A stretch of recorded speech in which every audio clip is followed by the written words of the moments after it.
effects, I want to first cover what you need to not take in the lead up to the test. So you don't want to take any antibiotics or probiotics 2 weeks before the collection.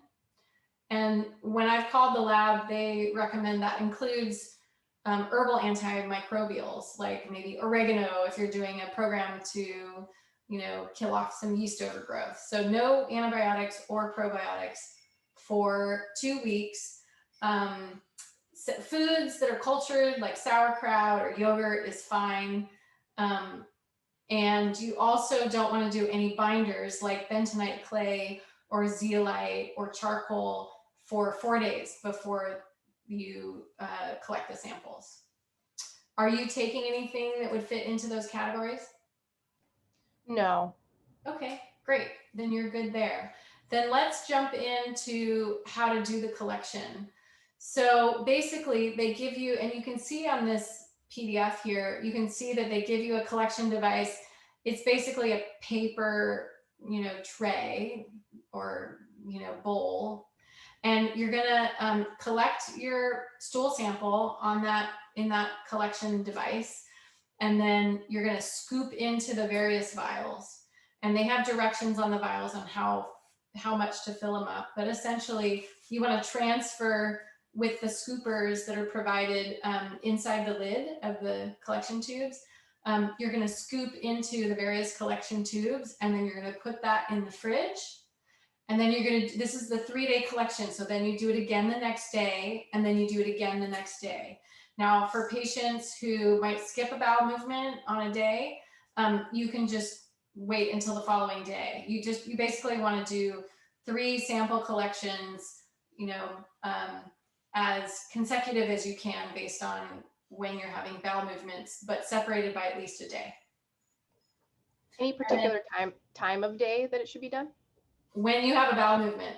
Okay. The timing doesn't matter. What matters is, of course, you have to catch the bowel movement as you have it. So that's a very good question. I like to just have the kit handy in the bathroom so that when it's time for me to go, it's right there and ready to catch that stool sample. And then in between collections, they go in the fridge. So not the freezer. Some of the parts of the sample can be damaged in the freezer.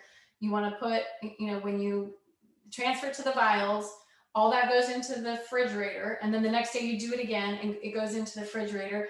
And then the next day you do that 3rd sample, and then it can all go back via FedEx to the lab. And you don't want it to sit in the fridge too long. So once you've done that 3rd sample, you have 24 hours to get it out in the mail via FedEx.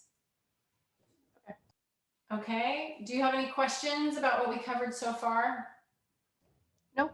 And just as a reminder, the reason why I like the 3-day collection is that you're a little more likely to pick up a pathogen if there is one, because we can only test, even if we're doing PCR and looking for DNA for different microorganisms, we can only look for what comes out in that bowel movement. So if you have 3 chances to look for things, it's a little more accurate. You have a better chance of picking up a pathogen if there is one. Okay, so, and there are other instructions, I'm giving you the highlights that I think are really important. I would still read all the instructions and follow their guidelines. If you have any questions about how to collect, the first go-to would be the Genova people, because they have a full staff available Monday through Friday that's ready to answer questions that patients ask. They have a patient side of their customer support, and you can ask them. And if they're not able to answer your questions, you're welcome to email me for clarification. For example, like,